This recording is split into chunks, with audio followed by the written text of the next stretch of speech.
Suelos y cambio climático. Este tema es importante para ver la incidencia de los aspectos externos sobre nuestra producción, sobre los suelos, y también para ver la influencia que pueden tener nuestras actividades agropecuarias sobre el cambio climático global. Antes que nada, recordemos que un cierto efecto invernadero es imprescindible para la vida en la Tierra tal como la conocemos.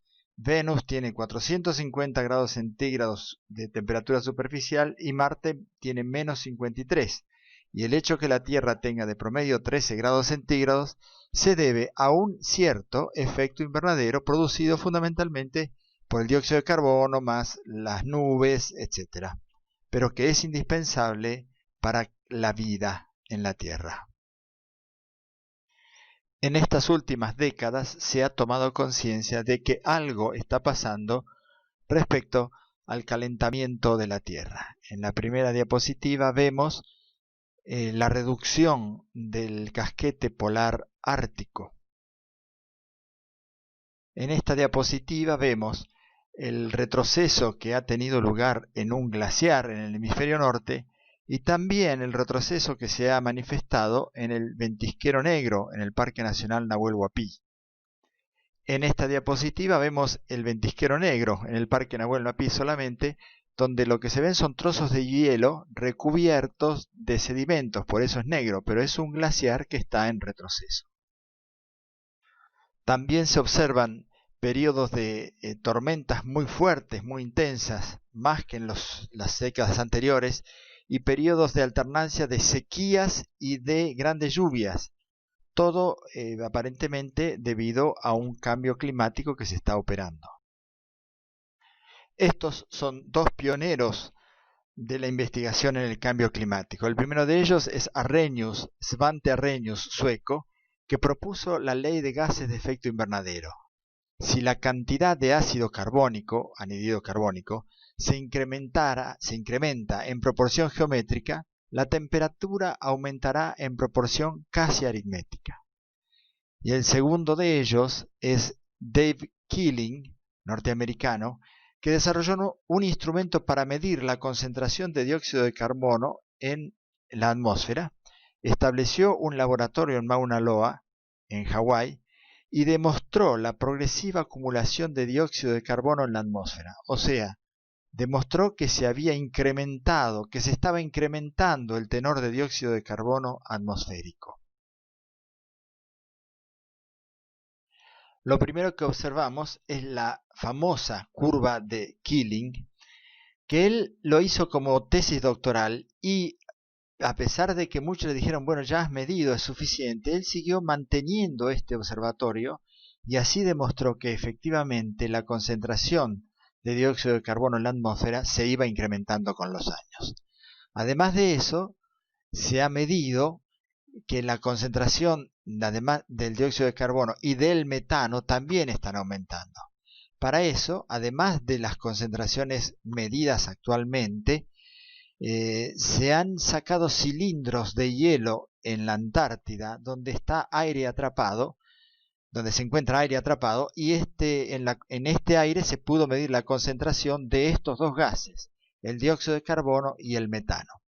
Además, en esos cilindros de hielo también se pudo medir la concentración de deuterio. Y el deuterio se sabe que está correlacionado, el incremento del deuterio, con un incremento de la temperatura, por lo cual se pudo determinar a lo largo de la historia cuáles habían sido periodos calientes y se vio que esos coincidían siempre con un mayor incremento de la concentración de dióxido de carbono en la atmósfera.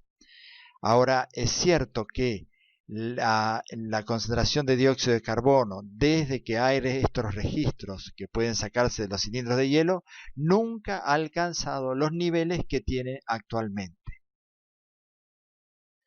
Lo que sabemos es que los gases de efecto invernadero, dióxido de carbono, metano y óxido nitroso han aumentado en forma exponencial a partir de la mitad del siglo XX. Como consecuencia de la actividad antrópica, y por ese motivo se ha elevado la temperatura media del planeta y el nivel de los océanos. Todo esto ya ha sido medido y está expuesto en los trabajos del IPCC, International Panel on Climate Change. De frente a esta situación que se viene, que conocemos, que ya está en acto y que se incrementará, las actitudes que podemos tener son de adaptarnos o de tratar de mitigarlas, o mejor dicho, de ambas. Adaptación es una acción que tiende a mitigar los efectos del cambio climático sobre, en este caso, la actividad agropecuaria y sobre todo las actividades humanas. Y mitigar, en cambio, son acciones destinadas a contraatacar el efecto de las emisiones y concentraciones de gases, y ya vamos a ver cómo los suelos son una posibilidad de ser reservorios, sumideros de carbono, que por lo tanto es retirado de la atmósfera. ¿Qué podemos decir sobre la adaptación de los sistemas agropecuarios a la elevación de la temperatura, al cambio climático?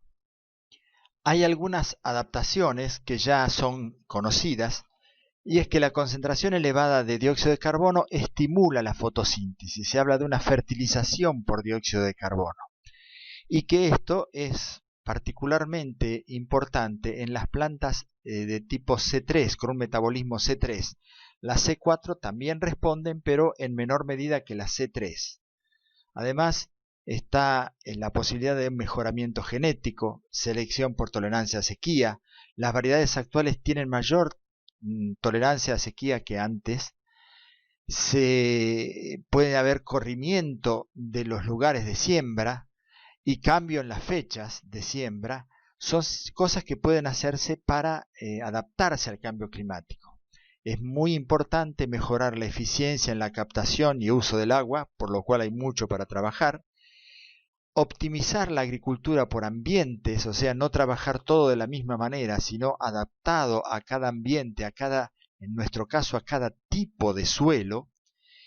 Y después, en el caso de la ganadería, podemos pensar que hay una buena capacidad de adaptación por parte del ganado doméstico. Si pensamos que estamos criando razas de tipo británico en el norte de Córdoba, que tienen una temperatura media mucho más elevada, quiere decir que el ganado presenta por selección una buena capacidad de adaptación a las condiciones del cambio climático. ¿Qué podemos hacer para mitigar los cambios climáticos con la agricultura? Se habla de secuestrar carbono, es decir, tomar dióxido de carbono de la atmósfera y secuestrarlo de alguna forma. Se sabe que hay sumideros naturales, naturalmente y principalmente los bosques y toda la vegetación, pero en general los bosques son una forma de fijar carbono a través de la fotosíntesis. También los océanos tienen esa posibilidad. Uno de los efectos del cambio climático es que se ha producido una acidificación de los océanos, porque el dióxido de carbono en el agua se disuelve formando ácido carbónico, que precipita en presencia de sales, fundamentalmente de calcio, como carbonato de calcio, y es una forma de sacarlo de la atmósfera. Hay sumideros artificiales en los cuales se está bombeando dióxido de carbono a estratos profundos de la Tierra que quedan sellados. Esto lo están haciendo algunas compañías petroleras para de algún modo compensar aquel efecto que producen por la emisión de gases por la combustión de petróleo.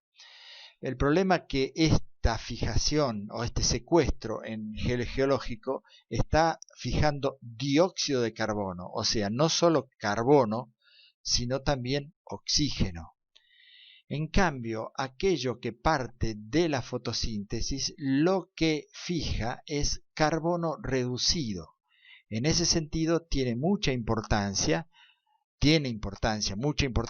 los suelos, la materia orgánica de los suelos, donde el carbono se encuentra reducido. Ahora bien, es importante conocer cuál es la real importancia de la agricultura y de los suelos en el cambio climático.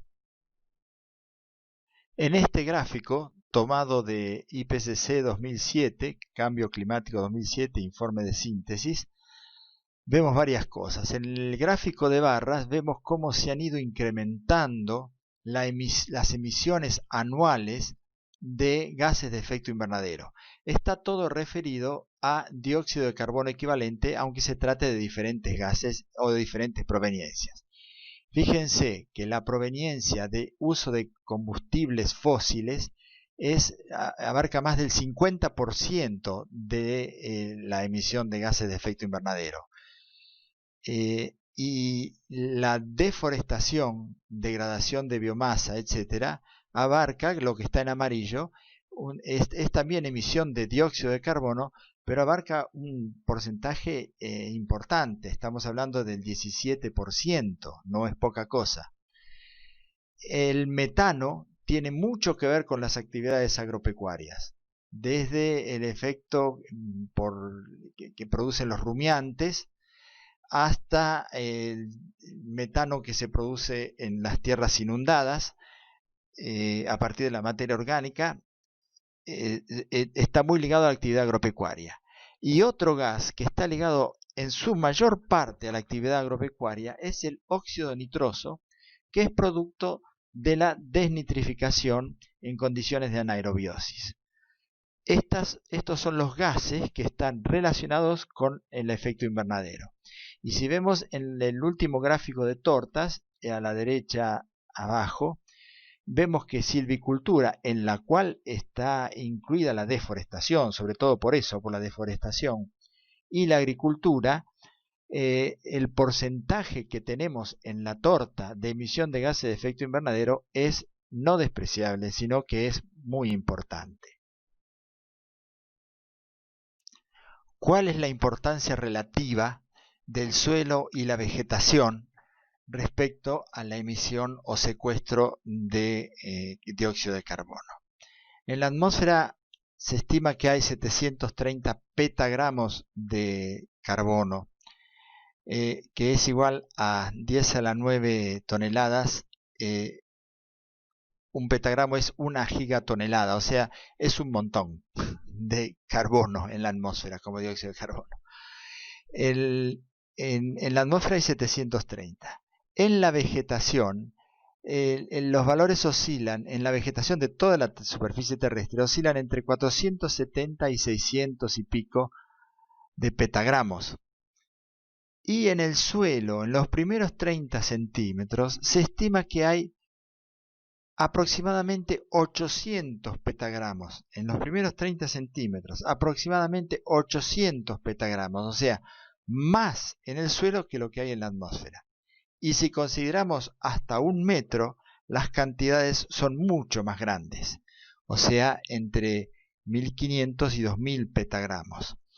¿Qué quiere decir esto? Que si del suelo mineralizamos materia orgánica, estamos incrementando el efecto invernadero. O sea, hay un delta negativo, rojo, positivo, o sea, hay emisión de dióxido de carbono hacia la atmósfera. Y si en cambio incrementamos la materia orgánica del suelo, cosa que sabemos que incrementa la calidad del suelo, estamos logrando un secuestro en azul, una disminución de carbono en la atmósfera.